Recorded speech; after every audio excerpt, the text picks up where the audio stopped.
Hello guys, sa relay naman tayo guys. Bigyan lang tayo ng konting alaman dito sa relay. Yung nakadrawing ko dyan guys, Boss relay yan, 5 pins. Yung relay kasi natin guys, maraming klase yan. Iba-iba.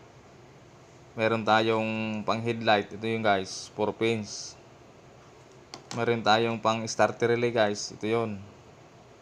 So iba-ibang klase. Meron tayong flasher relay, pang signal light naman yon. So itong nakadrawing ko dito guys, Boss relay yan, 5 pins yan. Yan. Sa 5 pins guys, may kanya-kanyang numero yan. Kung makikita nyo dyan. Ito yan guys oh. May numero yan oh. Yan. Ito 30, 86, 85, 87. Ito yan guys oh. Yung soba niyan guys, 30. Yung sa kanan, side, 85. Yung sa taas, 87. Yung sa gitna, 87A. Parehas silang dalawa. Yung bandang kaliwa naman na side, 86. So, paanong connection yan guys? May kanya-kanyang connection yan. So, ito si 30 tayo guys. Yun muna tayo. And 30 guys, kailangan natin yan ng fuse. 12 volts positive yan. To battery yan. Ngayon, maglalagay ka dyan ng fuse. 12 volts yan guys. From battery. So, dito naman tayo sa 85. Ang 85 guys, yan yung ground. Ground na yan guys. Pwede mo siyang i-ground sa body. Ng sack yan. Kasi ground nga siya eh. Kahit saan siya, basta sa ground siya, sa body.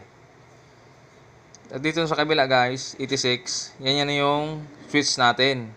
Pero 12 volts din yan guys. Galing ignition. Pag on mo ng susi, papasok yung 12 volts yan. Para kumuntak itong 30 para ibato niya dito sa 87. So galing tong ignition switch IG.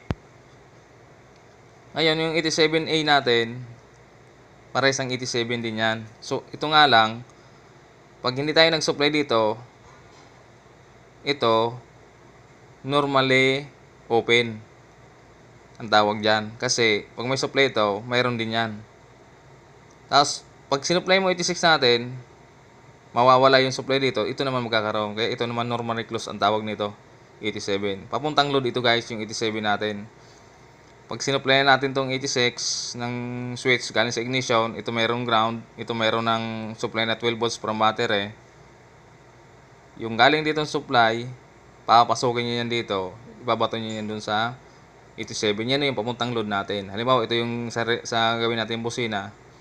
Pag nag-switch ka dito, yung galing dito ng supply, ibabato niyan dito para mayroon tayong papuntang load. Tutunog yung busina natin. So ano bang purpose ng relay guys? Ang purpose nito, from low power to high circuit. To protect. Ito yung nagpo-protecta guys sa ating circuit.